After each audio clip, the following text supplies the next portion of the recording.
유출되었습니다. 살아계신 하나님, 위로의 하나님께서 모든 고통받는 영혼들에게 함께 하시길 함께 기도해 주시기 부탁합니다. 인생에는 많은 시련과 고통이 있습니다.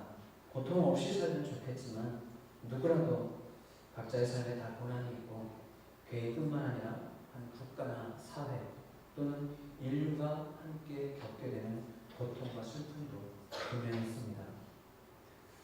하나님의 구원을 받으면 이 땅에서 시련과 고통이 없어지는 것이 아닙니다. 성도의 삶에도 시련과 고통은 여전히 있습니다. 야고보서 1장 2절에는 그것을 여러 가지 시험이라고 말씀합니다. 말 그대로 인생에는 여러 가지의 시험이 있다는 말입니다. 신앙생활에서 오는 시험, 세상살이의 시험, 육신의 시험, 물질적인 문제, 영적인 문제로 오는 시험들이 여러 가지라는 것입니다. 성경은 이 시련과 고통들이 우리 영혼에 유익하다고 가르쳐줍니다. 사실 고통은 우리에게 좋지 않은 것입니다. 그런데 유익합니다. 왜 좋지 않은데 유익할까요?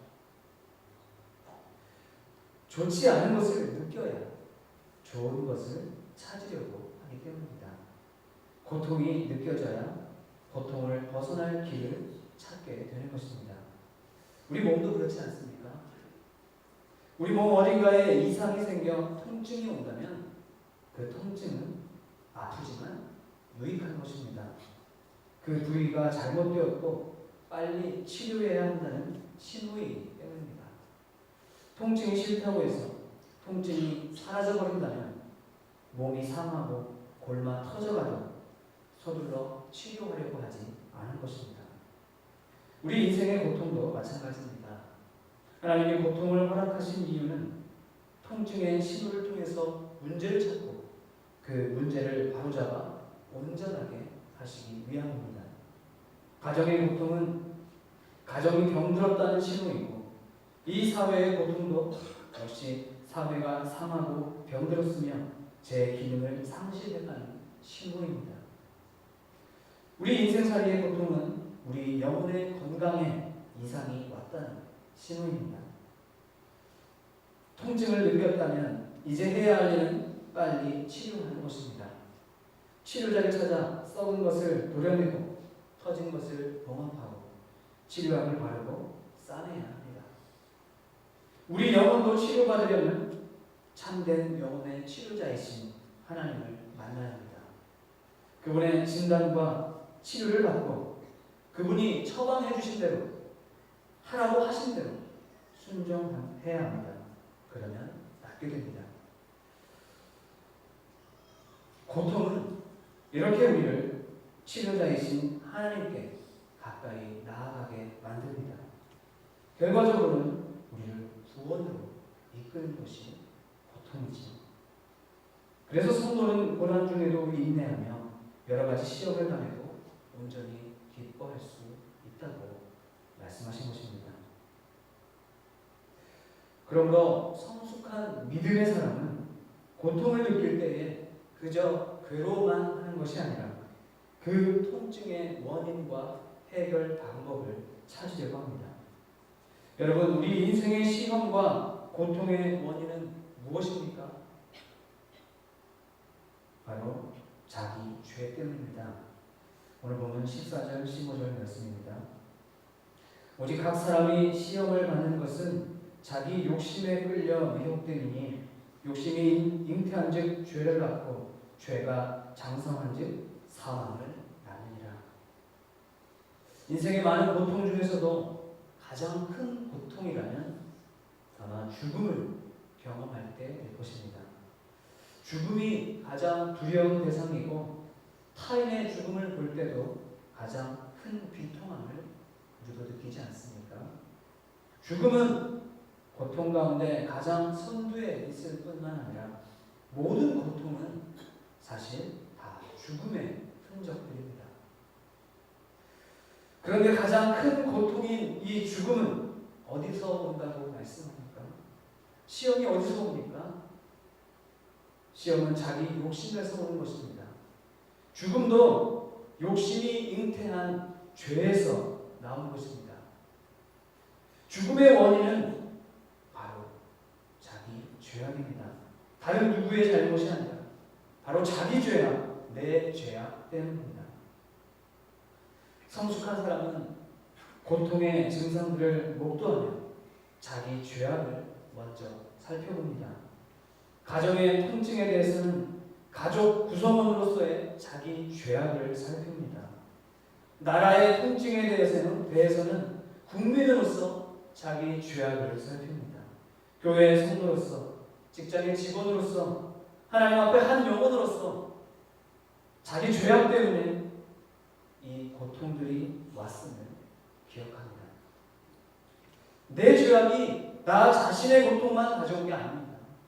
내 죄로 인해 내가 속한 공동체와 사회에도 고통을 더 얻게 되었습니다. 그러므로 타인의 죽음, 타인의 고통이 나와 전혀 무관하지 않습니다. 성숙한 사람은 세상의 모든 고통을 보며 내가 내 욕심 때문에 해야 하는데 하지 못한 일이 무엇일까? 내 욕심 때문에 하지 않아야 되는데 행한 일은 무엇일까? 그것을 생각합니다. 그리고 자기 죄로 인해서 슬퍼합니다. 스스로 부끄러워하고 겸손히 자신을 낮춥니다.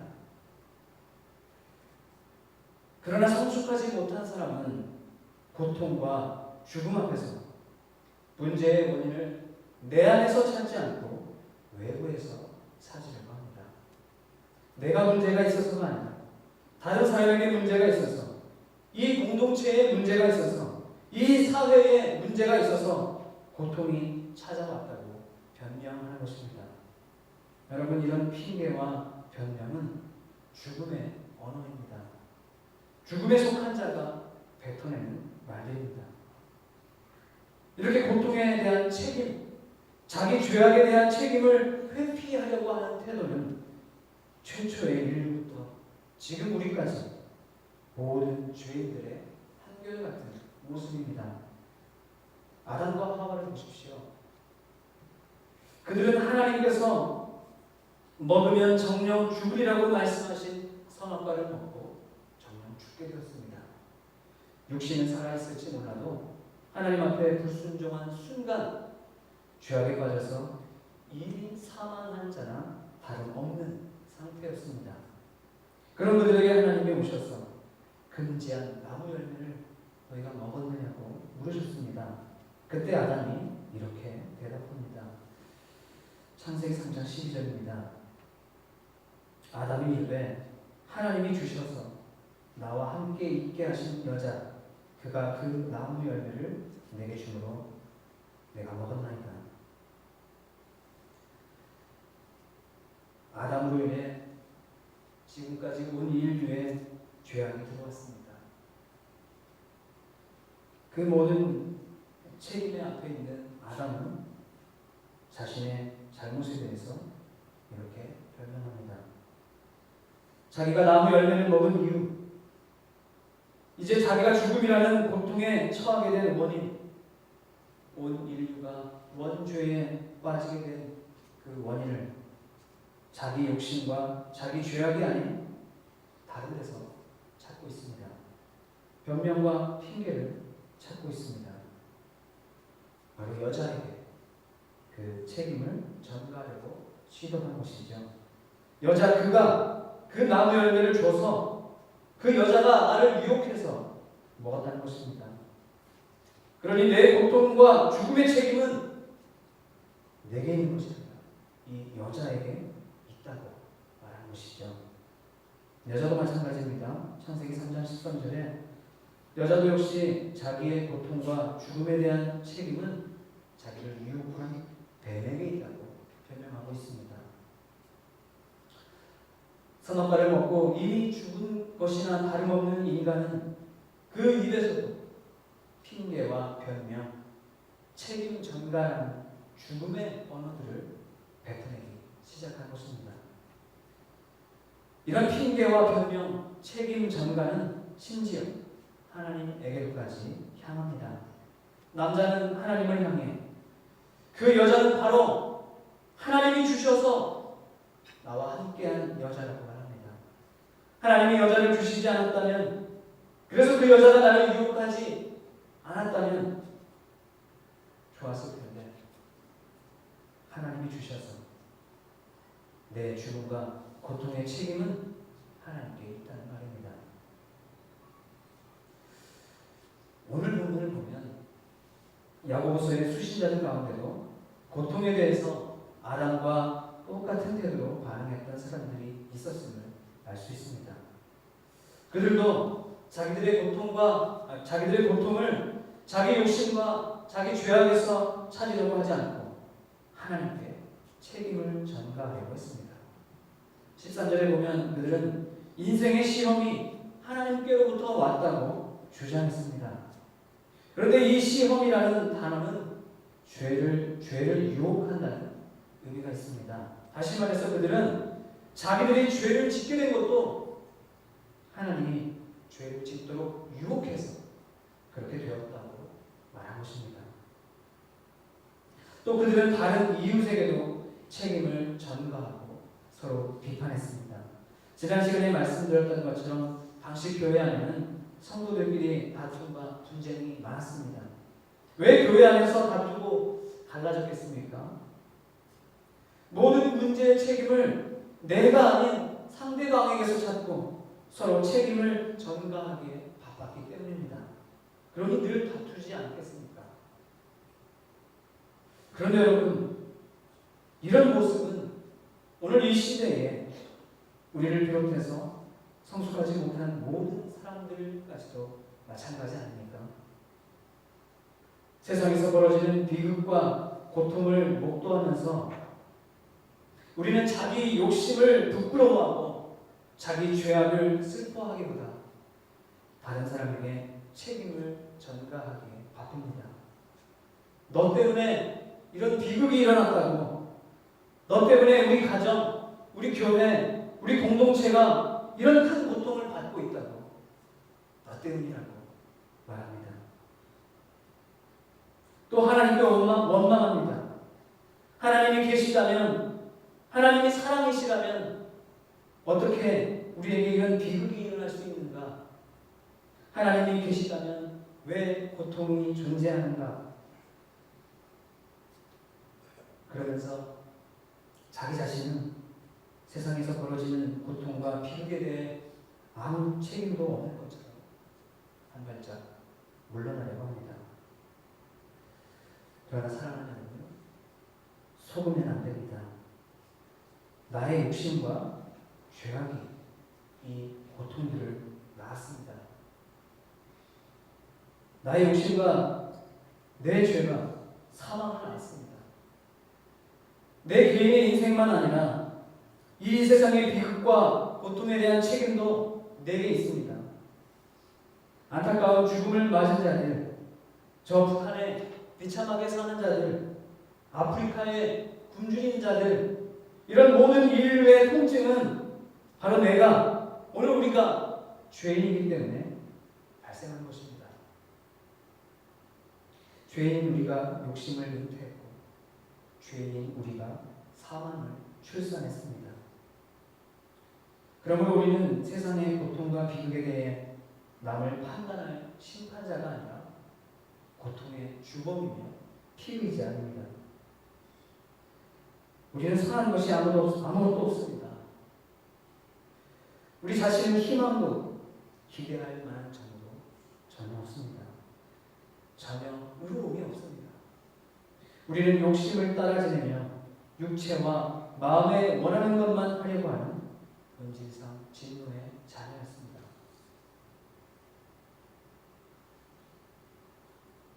여러분, 우리가 이렇게 죄인이며 우리는 소망 없고 가망 없는 자들임을 아는 것이 중요합니다. 왜 그럴까요? 그래야 참되고 유일한 소망이신 하나님을 온전히 바라보기 때문입니다. 하나님은 어떤 분이십니까? 하나님은 좋은 것만 주시는 분이십니다. 좋은 것은 다 주시는 분이십니다. 아버지 하나님은 자녀에게 온갖 좋은 은사와 온전한 선물들을 주십니다. 악한 자라도 자식에게 좋은 것을 주려고 하는데 선하시고 전능하신 하나님은 자녀들에게 얼마나 좋은 것을 주시겠습니까? 여러분, 하나님이 주신 온갖 좋은 것 중에 가장 좋은 것이 무엇일까요? 생명입니다. 생명을 주시고 보시기 심히 좋았더라고 말씀하셨습니다. 생명이 가장 좋은 선물입니다. 그런데 인간이 자기 욕심과 자기 죄악으로 그 생명을 죽음과 고통으로, 비극으로 바꿔놨습니다. 그리고 자기 죄를 부끄러워하기는커녕 이웃에게 책임을 전가하고 하나님을 향해 왜 고통을 주셨느냐고 따졌습니다. 하나님은 그렇게 철저히 죄로 죽은 인간에게, 전혀 가망이 없는 자들에게 다시 새 생명을 주신 것입니다. 오늘 보면 18절에는 그가 우리를 낳으셨다고 말씀합니다. 하나님이 우리를 새 생명으로 출산하셨다는 말입니다.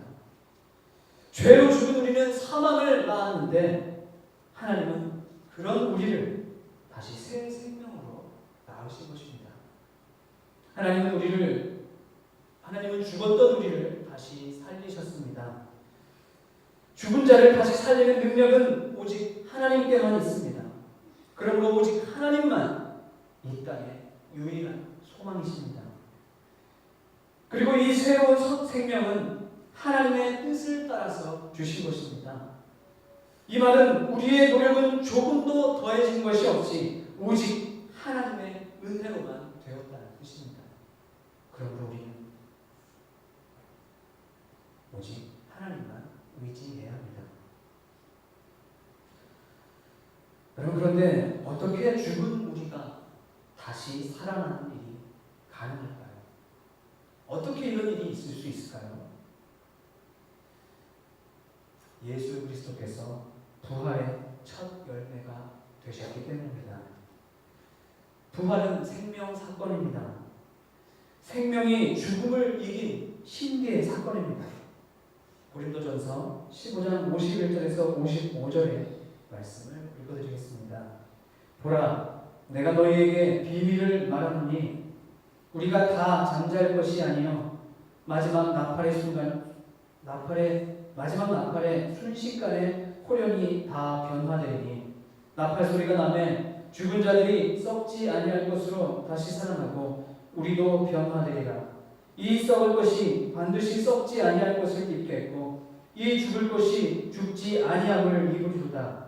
이 썩을 것이 썩지 아니함을 입고 이 죽을 것이 죽지 아니함을 입을 때에는 사망을 삼키고 이기리라고 기록된 말씀이 응하리라. 사망아, 너의 승리가 어디 있느냐? 사망아, 네가 쏘는 것이 어디 있느냐?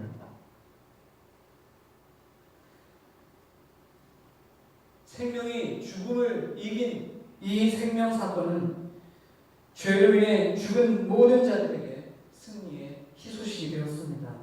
이것이 복음입니다.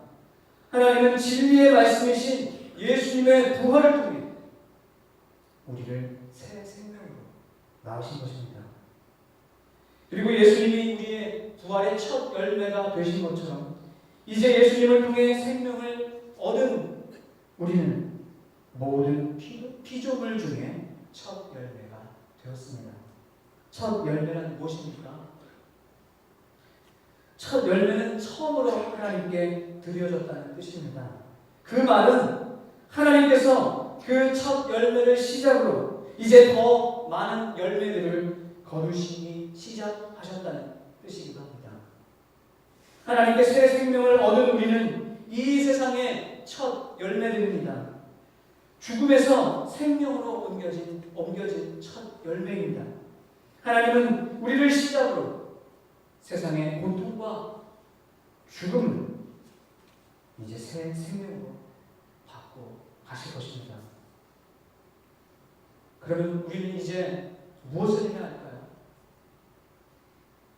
우리는 우리 입술에서 죽음의 언어들을 버리고 생명의 언어로 바꿔야 합니다. 세상에서 시험과 고통을 당할 때 남에게 핑계와 변명, 책임 전가와 원망하는 말들을 버려야 합니다. 모든 다툼과 분쟁이 거기에서 나옵니다. 그 대신 자기 욕심과 죄악을 부끄러워하고 슬퍼하며 오직 주님의 은혜만을 바라고 의지해야 합니다. 나는 소망 없고 나는 가망이 없지만 우리의 유일한 소망이신 예수님만을 바라보며 우리 인생의 시련들을 참고 견뎌내야 합니다. 그리고 우리는 항상 부활을 노래해야 합니다. 고통과 죽음으로 가득 찬 세상에서, 죽음의 언어로 가득 찬 세상에서 우리는 생명을 노래해야 합니다. 사방에 그들의 주저앉아 있는 영혼들에게 참 소망을 계속 들려줘야 합니다. 생명의 노래를 크게 불러서 죽은 자가 살아나는 부활의 역사가, 그 신비로운 생명 사건이 오늘도 멈추지 않고 계속 일어나게 해야 합니다. 사랑하는 여러분, 우리는 죄인이며 그 죄의 결과로 사망과 고통, 죽음이 들어왔습니다. 그러나 예수 그리스도의 부활을 통해 생명이 사망을 이겼습니다. 하나님은 우리를 예수 그리스도 안에서 새 생명으로 낳으셨습니다. 그럼 우리는 매일매일 부활의 소망으로 살아야 합니다. 매일매일 부활의 소망으로 사십시오. 여러분의 입술이 생명의 언어로만 가득 차게 하십시오. 그래서 인생의 모든 고통과 비극 앞에서도 인내하며 슬픔 중에 있는 이웃에게도 영생의 소망을 나누시며 약속하신 생명의 면류관을 다 얻으시는 저와 여러분 되시기를 간절히 바랍니다. 기도하겠습니다.